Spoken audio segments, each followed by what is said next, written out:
Cool. Okay. Thanks for being here, man. Tell us a little bit about yourself. I'm the kind of person that doesn't realize a podcast is on video and makes the host wait so I can fix my hair. Is that helpful? That's all. Yeah, that's all people need to hear. So, I am tell us a little bit about your about backstory. my backstory. Sure. I'm 36 years old today, and until I was about 31 or 32, I was in the corporate world doing sales and marketing. I always knew in the back of my head that there was something more, something better, something bigger. And I discovered online business. So let me actually take one step back. I always knew there was online business, obviously, but I thought that the only way to really make it was to have a tech startup or to get VC funding, right? And to create a piece of software. And I'm not Yeah, a to be the next Google. That's it. Exactly, right? So when I saw what some kids were doing with drop shipping, for example, when I discovered what direct response copywriting is, so I knew copywriting, I knew marketing for a very long time, but this different way to basically fulfill a desire or solve a problem online, I got hooked, and we could talk about all the different pieces there. But yeah, today Yeah. I run a number of online businesses in the information marketing space. And, the skills that I use would be primarily sales and copywriting, but also leadership and team building. The main thing I got from my corporate career, I don't do sales the same way anymore. I don't do marketing the same way. But hiring, recruiting, finding talent, developing talent. That's something that I've done a lot of in my past life that I've taken here. And in fact, I think it's one of Cool. the biggest gap that many people have. People think that you either do everything yourself or you hire someone in the Philippines for $3 an hour. And people miss the middle part of building a team with talented people. Doesn't mean people in the Philippines can be talented, but there's a difference between data entry type of staff and then you as a founder and then all the other roles that might be there. Yeah. Yeah. Yeah. Interesting. And so, you left a pretty well-paying corporate job as like a regional sales manager, if I recall. What was like the moment of inspiration where you said, I'm gonna quit this stuff and I'm Yeah. gonna do Um, something else with my life. so I had the very last job I had was national marketing manager. Just before that, I was a regional sales manager. Before that, I was a director of sales at a bigger company, at a smaller company actually. Uh, I decided to make it work online. I started a local lead gen agency, so Facebook ads primarily in building funnels. And my niche was dental at that point. And my first retainer, as soon as I got the money in my account for my first retainer, I quit my job. So Wow. How much was that? it was 3K. I think I may have said before 5K, but I actually think it was 3K.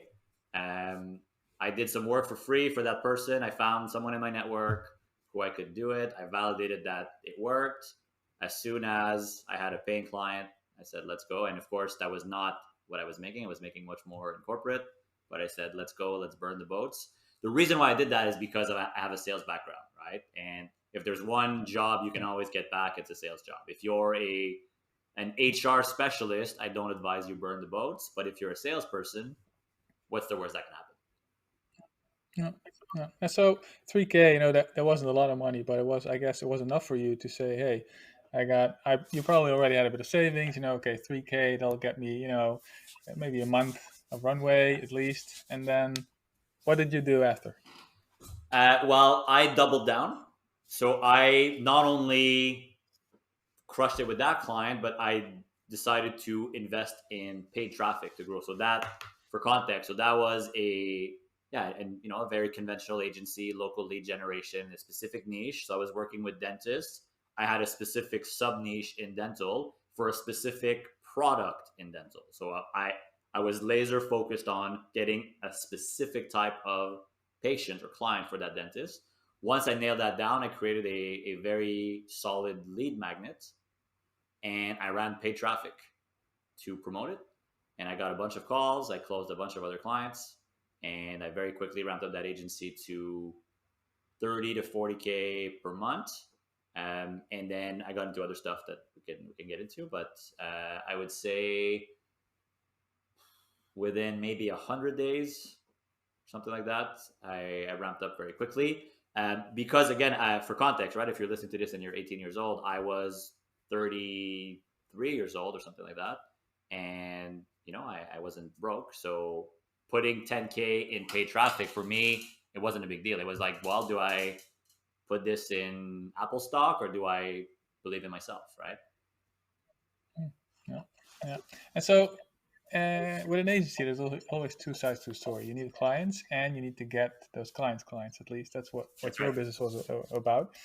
So you mentioned that you actually got like the dentists in via the lead magnet, and I guess how are you getting them the clients, So the patients? yeah, this was, I mean, worst case, you cut this out because it's boring. But so, when you have a lead generation agency, right? So you have a mechanism to grow your client base. You're really doing, you're lead genning for yourself and you're lead genning for your clients. So much like in you as an agency, you want to be very specific in who you want as a client. You want clients who are very specific about what they want. So in my case, it was dentists that do ortho, that do a handful of procedures that started with only Invisalign, which is like the plastic uh, braces replacement, and I got into a few other procedures. Now, if you're listening to this, almost nothing is saturated. Dental is not something I recommend. Not because you would compete with me. I don't do that anymore. If you want to do it, do it. But it is one of the most challenging niches to make work, especially if you don't have money for paid traffic. If you think you will grow with cold email, you probably won't, honestly. But anyway, so I picked a customer avatar, so dentists with money, with a desire to make more money, with a budget to fulfill that desire, and with a specific service, so those ortho services that have a high ticket. So if a dentist paid me, and I had different packages and whatnot, but let's say if a dentist pays me 3K or 4K and they close one case, they break even. And if they close two cases, they profit. So that's how it was relatively simple. And one line I actually got from another dental marketer. So I stole this idea from someone, which was a good idea. It's one of the angles was, let me make you supermarket famous. So I would work with people from relatively small towns, like a small town in Pennsylvania, a small town in New Jersey, a small town in Texas, etc. And not that many are advertising correctly, right? So if you can craft a decent story with the dentist who's your client, and you can make it work pretty well. And my model was people paid me a retainer, so 3 or 4K, and they would pay for the ad spend. And of course, the more ad spend, the better they'll do. So let's say the person ended up spending 10K a month, right? So some money for me, some money for ads. You can really dominate a local market for that. And again, because of the value of each transaction, to ROI and to make money, it wasn't very difficult. The hardest part in Yeah, this specific niche is to get the dentist on the phone.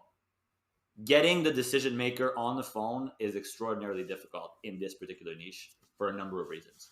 And one of the things I did, I found the biggest Facebook group, the most active.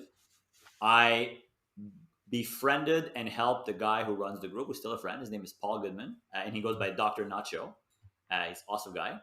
And it sounds douchey, but I created a bunch of value in that group for free. Like I spent hundreds of hours in that group creating value, helping people, uh, even helping people in the most minute things, right? Like I live in a small town, people have dial up internet. Well, hey, here's a flyer company you can use. Here's the copy for your flyer. Like doing everything to put myself in a position where if you wanted marketing, I was the guy. So that got me organic clients as well. So my cost of acquisition yeah, for my clients, at first it was all paid traffic, but then I got a bunch of organics. I went to in-person events. I sponsored some things. So, very old school and new school playbooks. together. So for dental specifically, doesn't mean that you need to do that. Maybe not, but there are things that don't need your keyboard for you to win necessarily, right? There's different tactics, and a lot of Yeah, times old school tactics can work very well because no one wants to do them anymore. cool. And so, how did you get them leads? How was It the was ads. story on It that? was straight up Facebook ads, Facebook. Instagram But ads. So my first client actually went in person to film creatives. So I personally took my phone, wrote scripts, had a teleprompter, got my dentist clients to do that. And then once I had the formula, then I used a lot of Facebook Live. So other clients, I would either interview them with my presence or not. I would create content for ads by doing a live. I would print physical collateral like, hey, top 3 mistakes you're making, blah, blah, blah. Create fun, interactive things, run that for traffic, and then retarget. And then I had funnels, I had pre qualifying questions. I have paid for a dental prospect's Uber to get to the dentist. I have facilitated financial lending for someone to get approved for a $30,000 dental transaction, for example. So I did anything I needed to do to make it work. wow. And so you also interviewed like the patients, and you had like a before and after thing, or just I did not personally interview patients, but I provided the mechanism, the scripts, the software, the tools for my clients to do that. cool. I bet that works. If people see, oh, it looked like this before, and it looked like Yes. that after. Now, in dental and with Facebook, you're not really allowed to do before and after. So it's there's some black hat stuff there that we're better off not recording. But the thing, really, I think the lesson to all this is think of the entire customer journey, right? What has to be true for your clients to be happy to spend 3, 5, 10K with you and with ads per month? What has to be true for them to be for you to be the last expense they ever cut? That's right. The correct answer depends on each person, each niche, but that's the thinking you have to do behind it. Yeah, yeah, it's a good one. It's a good one. Okay, and so you ramped up your agency pretty quickly to 30, 40K. What happened then? What you stopped, ramping up. Yeah. You already had a decent business. Guess it was also wasn't necessary, but So this is what was where next? I really learned more and took the time to understand. So an agency that you do a service for people, that's a done for you, right? So I am performing a service for you. So that scales to a point. This is where I learned about done with you. So coaching and information products. And by learn, I mean really got it, right? So I had already written copy for a number of people in the information marketing space, PD Mangan being the one that I've talked about openly. So he was already doing one-on-one consults, but he didn't have a coaching program. We became friends. We were talking every week. So let's say we met in 2019. By early 2020, I had met him in person. I spent a week at his house. He and I brainstormed and figured out how can we take his business to the next level, right? And he has a lot to offer. He's an extraordinary person. Um, he had worked with a few different people in the past, but they hadn't cracked how do you predictably attract coaching clients. And one of the missing problems, or one of the problems, was that he was promoting one-off consults. He wasn't promoting an outcome. So what were you really going to get out of this, right? It became from an intellectual exercise to a transformational exercise. So we partnered to build this program. So that was, and the dental stuff during COVID, as you can imagine, it wasn't very good, right? So a lot of Yep. places shut down. I had clients on pause. So I'm like, well, what am I going to do next? So I can save you all the details, but I partnered with PD, so at Mangan 150 on Twitter, to package a coaching program. And we launched that in February 2020. I want to talk a little bit about the Yeah. packaging because it's interesting what you say. It's from, hey, I'll give you an hour of my time, like a consultation call, which is, I don't know, $500, to I'm going to give you the outcome you want. Let's talk about how, like, what is the Yeah. outcome and what process did you take to get there? So he had the great thing, and the great thing with PD is that, first of all, his personal story is amazing. I won't tell it for him, but you can find it on his Twitter and in his material. He already had books, he already had info products, he already had courses, and he already had done consults, right? Consultations or one on one. So everything was there. It wasn't just put together, packaged. So my wife actually was a big part of the success story here. So I had the big idea. PD was the expert, and my wife helped with the technical aspects of it. So I created the offer, meaning what what do people really want to achieve? What obstacles do they face? Um, what makes people not sustain the kind of transformation they need to lose body fat, to gain muscle? So, did that. One of the things we did in the research stage is offer free coaching. So we did about 100 calls. So PD and I got on the call with about 100 people from his email list. So no agenda, just got on the call to get what questions they had and for PD to answer those questions.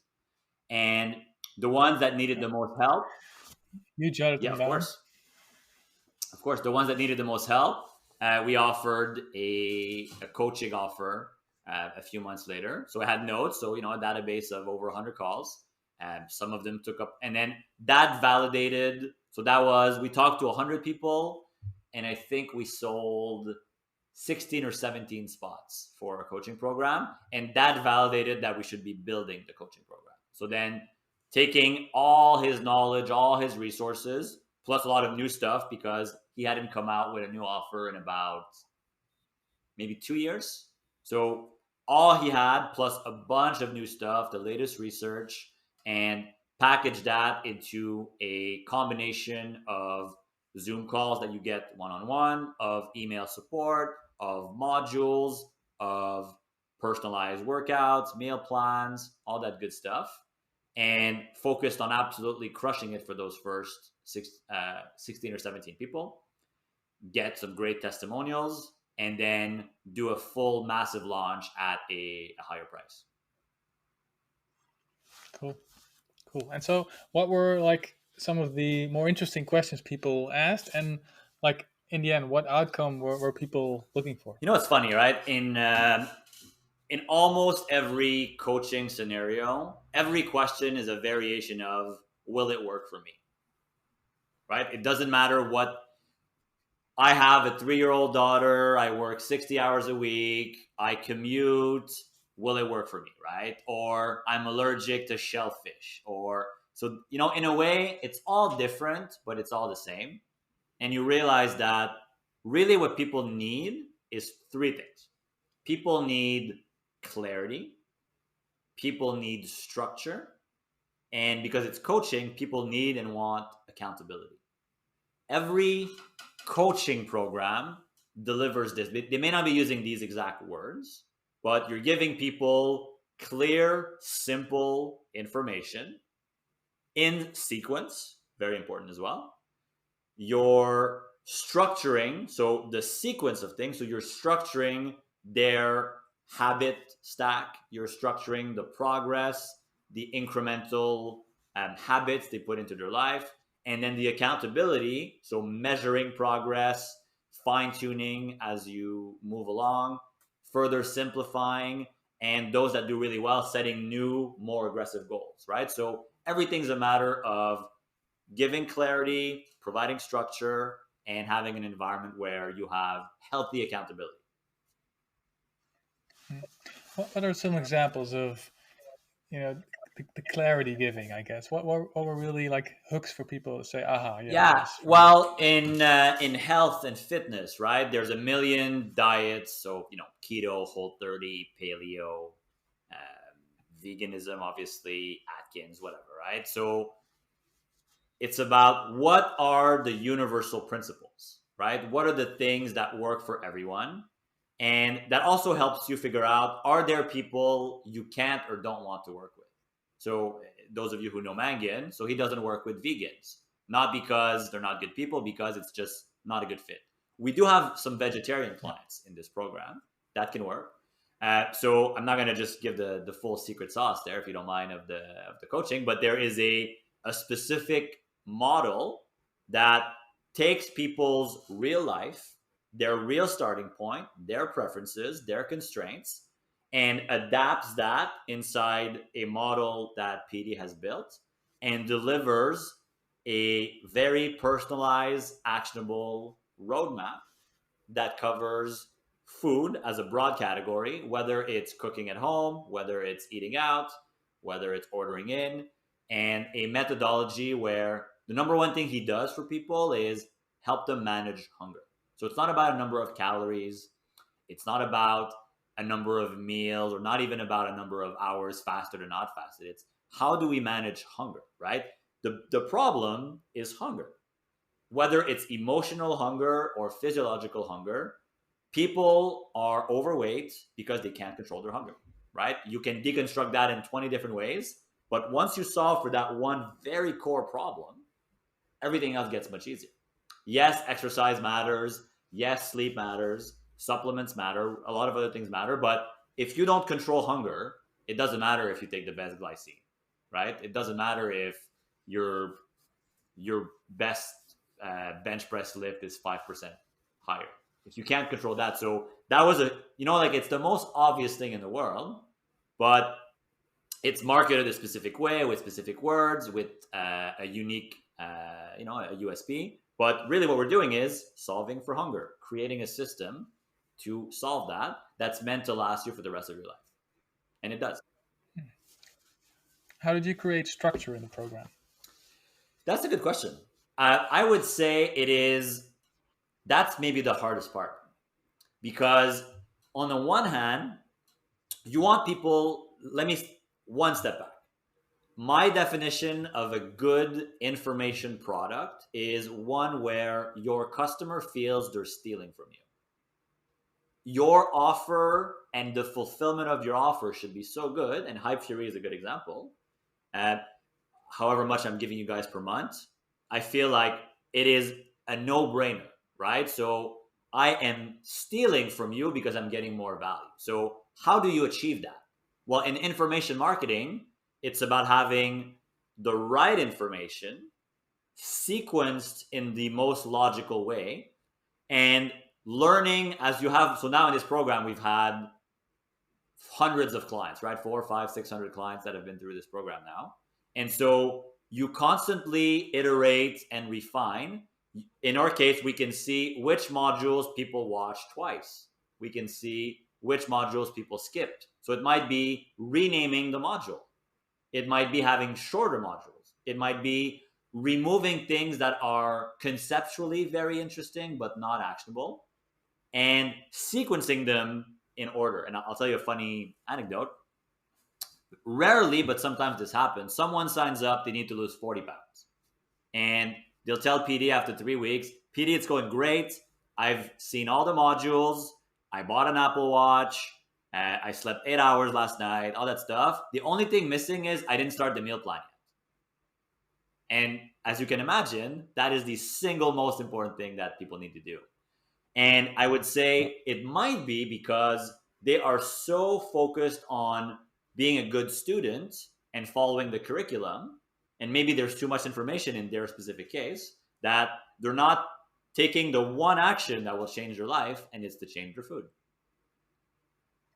Yeah, So I don't yeah, it's claim to be the absolute best, perfect at structure. Actually, I'm about to hire an old colleague of mine who's an expert in adult education, who was building training programs in one of the old jobs I had. So that's something that I think we do well in my offers, but we can do even better. And again, because I want people to get amazing outcomes, to feel like they're stealing from us, because one, I want them to be very happy, get their money's worth, give a good testimonial, and refer other people, right? So it's worth investing in the fulfillment part. A lot of people, they just double down on the marketing, and then the actual product that people have is not so good. I lost about 12 to 15 pounds in the last 8 weeks. Wow, 8 weeks?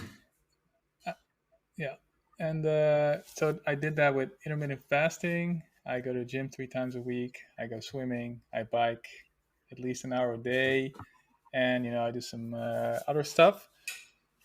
The funny story behind me starting this was that my kids starting to say to me, "Hey, Daddy, you got a big belly." That's actually the real reason I started, and that's my accountability. The funny thing is that yesterday my son was sitting on my lap and he still said it to me, which meant I need to do more work. So that's okay. And so that's my way of I like external accountability. What's a good way to incorporate accountability inside like an info Yeah. product or like a coaching Well, so thing? you've partially answered. So, what is your why? Like, why does it matter? Like, okay, you want to be 14% body fat, you want to have this physique, this level of energy. Why? So children, that's a really good reason, right? Just being a good role model for children and demonstrating the kind of behaviors that will lead to good outcomes. For some people, it is to be proactive, right? So PD is 66 years old. So as you can imagine, the customer avatar, the average is probably 45 years old. A lot of them now they're seeing their parents not do so well, right? Which is unfortunate. They want to help themselves so they can help others. So avoiding pain is a huge why, right? Pain might be diabetes, it might be heart disease, it might be mobility issues. So finding out the why and trying to find, if people give you 10 reasons, well, what is the number one reason, right? And what are you afraid of? And making them realize what will happen if you don't take action, right? You've paid money to be in this program. That's great. But I'm sorry to say, the monetary transaction will not just solve your problem. Now you have skin in the game. So we do a lot of things. We use a lot of James Clear's Atomic Habits. So we do a habit contract. We find a why. We ask people what is their preferred accountability check-in schedule. So for some people, it's daily.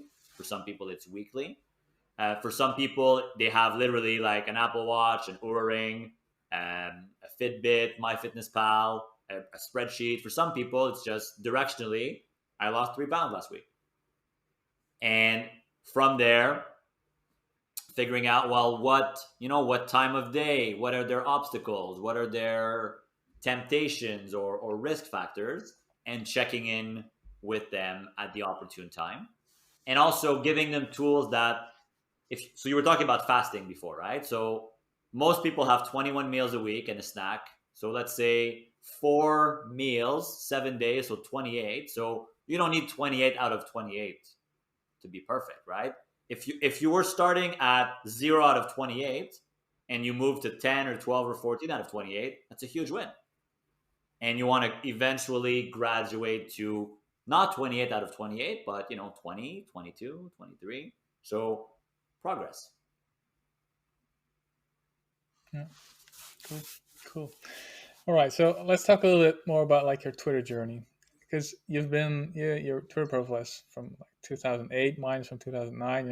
I know I just registered a while back and just I really didn't know what Twitter was about, and I like 2 years ago I had 600 followers, and I think well you had maybe around that ballpark as well a couple of years ago. Now you have a little bit more followers than that, a lot more followers than that. Tell us a little bit about, like what got you on Twitter again, or what got you Yeah. on Twitter, and yeah, your path. Um, I don't really know. That's the real answer, but I'm going to try to give you something more interesting. So so again, I'm 36 years old, right? So I remember when Twitter was invented, right? So I remember when Facebook was invented. I remember when MySpace was invented. MySpace was before Facebook, for you fine young people listening to the the episode. Um, so what I liked about Twitter originally was and again, not my own original idea, right? But just for so Facebook, a lot of people are not on Facebook, but Facebook is your friends and family and their friends and family, right? That's your so great. Um, I before becoming an online entrepreneur, I was using Facebook like everyone else, right? So in college age, I met girls, blah blah blah, whatever people did on Facebook. But it wasn't especially interesting, right? When Twitter came out, what was interesting is that you could get the raw, unfiltered thoughts from people from all over the world. Curate your follow list, get not necessarily news, but interpretation and analysis of news. And news, not just world events, but economics, tech, right? So I've always been interested in tech and investing. So I got an account a long time ago. I don't know when the first time it was that I actually tweeted, but it was definitely years after having an account. And I I wonder if I started tweeting before or after I got my first paying client. I'm pretty sure it was after, but if someone wants to fact check me and say I'm wrong, that's fine. I'm not. But it was around that time, right? So we're talking, um, let's say something like 14, 15, 16 months ago, something like that. I was in a few groups. One of them was Ryan Holmer's group. I think his at is Ryan Booth now. And I made friends with some guys in there. One of them became Rogue Wealth. So I saw my friend Rogue really crush it on Twitter. We would have private conversations, he and I, or we would have conversations with a few other people, and I would see him talk about the same stuff, right? And he was, and he still is anonymous. And he kept telling me, just why don't you get on Twitter? You're telling me cool shit. You're doing cool shit. Why don't you just tweet it? And at some point, I said, okay, why not? Like, what's the worst that can happen? The difference was he was anonymous. I wasn't. I almost said I should do an anonymous account, but I said, you know what? What's the worst that can happen, right? So I just started Yeah. tweeting, and I got serious is a funny word to use when we talk about Twitter, but let's say I got serious. I think it was April 2020. It may have been May, right? April or May. And the one, success ingredient I had that other people don't starting out is I already knew a bunch of people with big accounts. Like I knew them from outside Twitter, from Telegram groups, from other. So uh, I had the good fortune of having 3, 4, 5, 6 huge accounts telling people follow this guy. So that helped for sure, right? So Yeah. that gets you some initial followers. And then, I mean, anyone who knows me, my approach is overwhelm the algo. It's very simple. That is from Anthony Pompliano, that phrase. I was doing it before I knew he gave it a name, but that's the overwhelm the algo, right? Every social media platform, their one purpose is to have you be addicted to the platform so you can be an active user the most number of minutes per day so that they can tell the advertisers we have these users. That is the model of every platform. Doesn't matter if it's TikTok, Snapchat, Facebook, Instagram, Twitter. So you need to, if you care about growing, and we can talk about having a team and Hype Fury and all that, but if you want to grow your account, you need to overfeed, overwhelm the algorithm, right? You need to just produce a lot of content. And guess what? If it's not good, you delete it. It's very simple. If you can rephrase the idea better in the future, you do it. One thing I've been doing this year, I have been plagiarizing from myself. I've been looking at my content from last year. I have evolved as a person over the last 12, 13, 14 months. So I've rewritten and polished old content as new tweets. And I have a shitload of old content. So when you start putting your ideas, your thoughts out there, it's scary. You may get imposter syndrome. You might say, who am I to talk about this? But the truth is, you are at the same stage as a bunch of people. You're ahead of certain people, and you were inspired by certain people. And it's a journey, right? There are 22-year-olds that teach me stuff on Twitter every day. There are 50-year-olds who learn from me. There are infinite permutations of what's going on. And so, the one thing is produce a lot of content. Content dies quickly. So put out a lot of content. And then if you want to talk about Hype Fury itself and tools you can use, then of course, yes, I do believe that works. And I have not been paid to say that. It does work. It's a good tool. What's funny about you? There was a point in time where you were like, "Well, my growth is good. I'm gonna start and create my own course." There were already like a lot of Twitter growth courses, but you still decided to create your own. Why do you do that?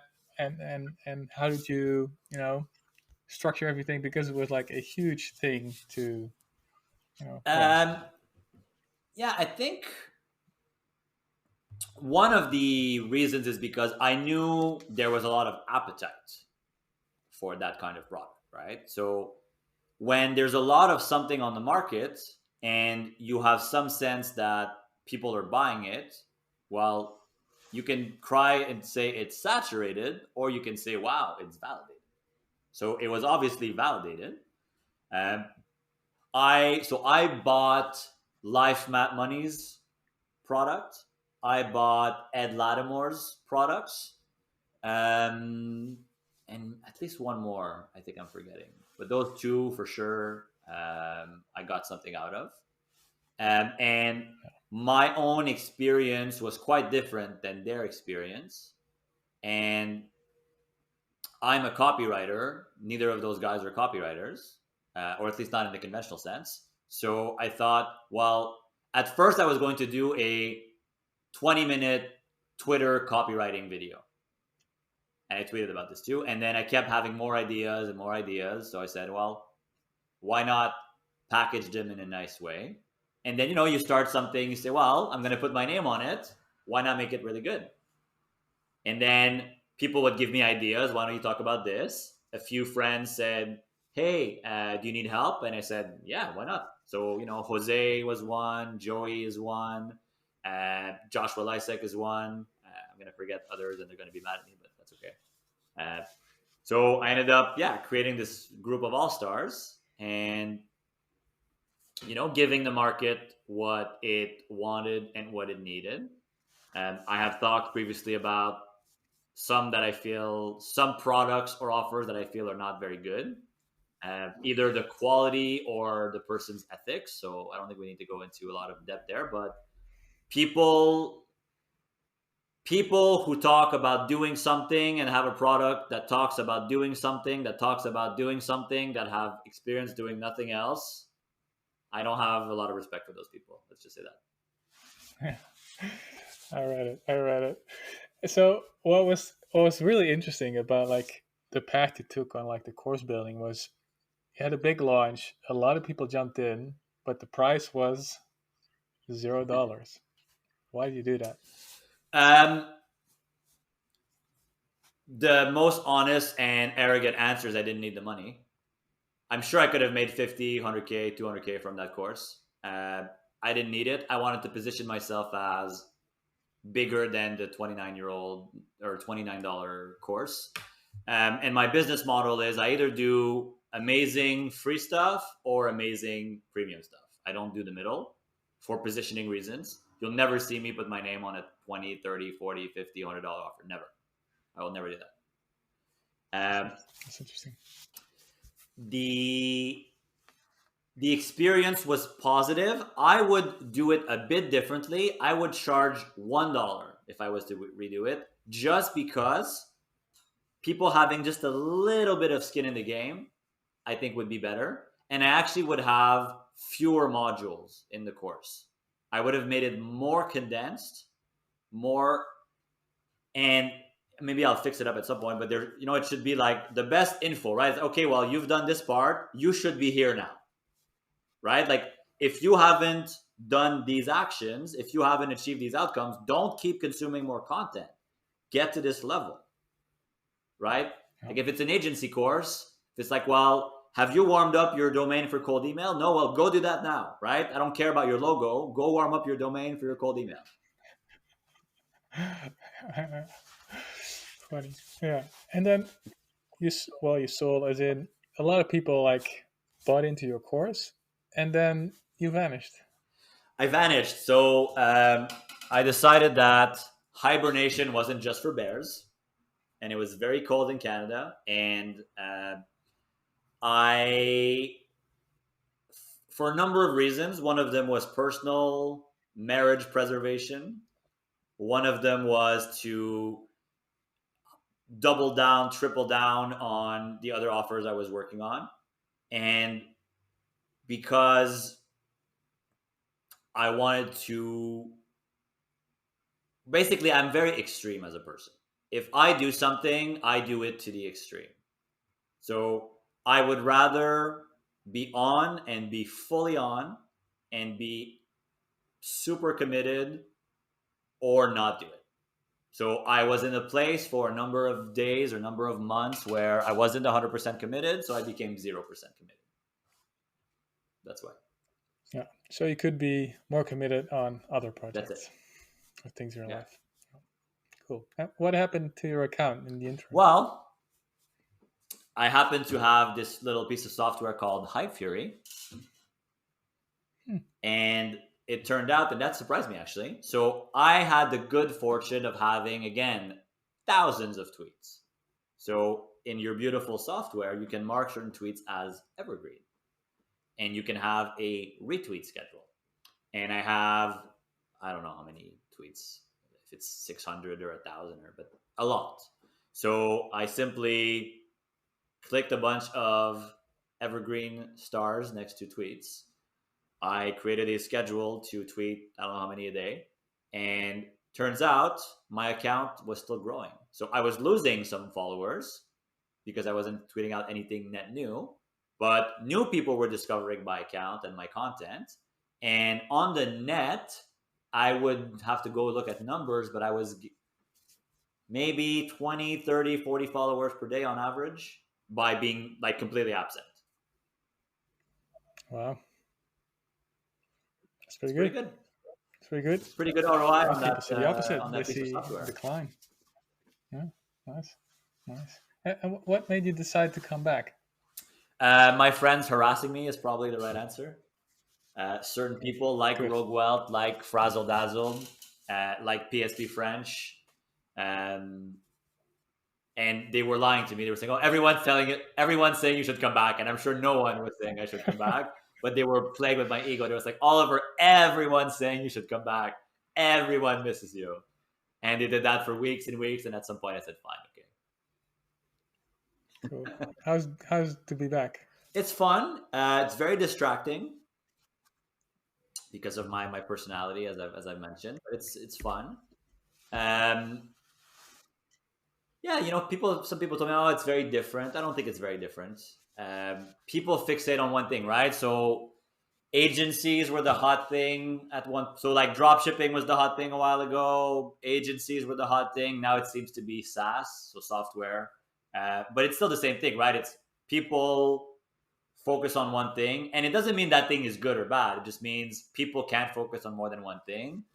People love to chase a shiny object instead of focusing on one thing. So there are guys and girls who, unfortunately, are probably 90% close to signing their first agency client, but then they're going to say, "Oh, no, no, no, now I need to do a SaaS." And there are people that'll start their SaaS, and then whatever the next new thing is, they'll, "Oh, my MR is $50 a month, but now I need to switch to this." So this is the That's danger, pity. right? It becomes an echo chamber, and it makes you think like your choice is not the hot new choice, therefore it's the wrong choice. And of course, that's not true. No, bad incentive.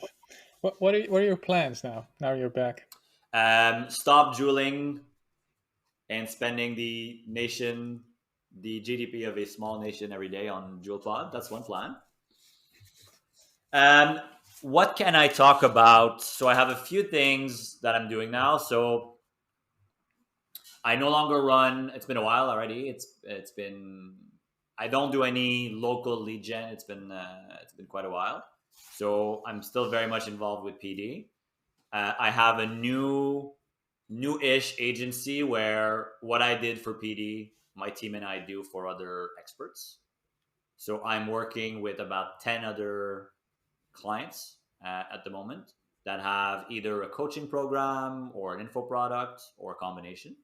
So that's what I'm most passionate about and interested in. I've had the pleasure of landing into a great team and now building a great team. It is very, very fun, very rewarding. So that's my new Twitter bio. That's what I'm talking about. It's this new project where now we're four other people and me, so five people doing this for our clients. Um, And how do you get those clients? so the good thing is right now it's all reputation and it's mostly people coming to us. Yeah. Or, like you may have even seen me on the timeline asking someone, hey, when are we creating a coaching program for you? Right. So Yeah. either very, very gentle, hey, are you interested? Or people in my DMs or one of my partners' DMs to make that happen. At some point, I'm sure we'll have something more formal, but I think for this year, there's really no need. We have plenty of leads and already existing clients to work on. So it's Cool. yeah, that's it. I have a couple of other things that I can't quite reveal yet, but they will have to do with becoming a better marketer, becoming a better salesperson, and becoming a better, more fulfilled person. Nice. And so, let's say I'm a new guy on Yeah, Twitter. I know a little bit of yeah. copywriting. How would you go about that? How would you, get to an account which has like, I don't know, 20,000 followers in a couple of months? Well, I would probably manage your expectations. Unless you're running ads or paying for shout outs or whatnot, you're probably not going to be at 20,000 in a couple of months. Uh, I think, and you probably have more numbers than I do at this point, so you have data. But if you can get yourself in a position where you're getting about 100 followers per day, that's pretty solid, right? I would say that's so. So how does that happen? Well, so I guess if we had to build models, right? So maybe you're learning in public, maybe you're entertaining in public, or maybe you're teaching in public. And of course, those they intersect, but I would say those are in our Twitter world, right? Those are the three main things. So you're learning, you're teaching, and you're entertaining. I like to think that I'm doing all three. I don't know if the market agrees, but that's what I think. And so if you're I mean, let's talk about Don Vesh, right? So his ad was Devesh before, now it's Don Vesh at DONVESH. So a great example of someone who went from learning in public to teaching in public, right? So Yeah. um, if you go and study, I don't think he's deleted most or any of his old tweets. If you go and model not exactly what he's saying, but the evolution of his message, he recognized and partnered with people with more experience. And I was very pleased to play a very small part in his journey. And so that's it, right? Like, where are you now? I don't know where you are in this hypothetical example, but I think you are in one of those three categories: learning in public, teaching in public, or entertaining. And Lawrence King tweeted something once where it was, you should talk about three or four different topics and have fun, right? Those are so if you really tweet only rant, like when you have a bigger account, then you can tweet about water if you want. But when you're just starting out, you probably don't want to tweet about Jeff Bezos drinking water. That's not going to help you. So, what are the things that you're interested in talking about? And what are the things that can help other people uh, do better? So, your interpretation of a concept has value because you can say, well, I've been studying copywriting for 3 months. Here's how I did it, and here's my take as a 20-year-old in 2021. There's a lot of lessons from old books, but the world has changed, right? How do these principles apply to the world today? And really, people on Twitter love to talk about Twitter. So if you can connect non Twitter stuff to Twitter on Twitter and talk about Twitter, well, it's super meta, but people love that. Cool, man. Cool. All right, Oliver. Where can people find you, man? This was a lot of fun. Well, I appreciate you waiting for me to fix up my hair. It's very nice of you. I hope Yeah. that your abs are going to come in very nicely in the near future. I'm sure you'll drop my handle in the show notes, so that's the best. Definitely on Twitter. I have an email list as well. I send 2 emails a week. If you want to get even more of me, other than 600 tweets a day, you can do that. Cool, man. Thanks, Dude, Oliver. my pleasure, Yannick. It was fun.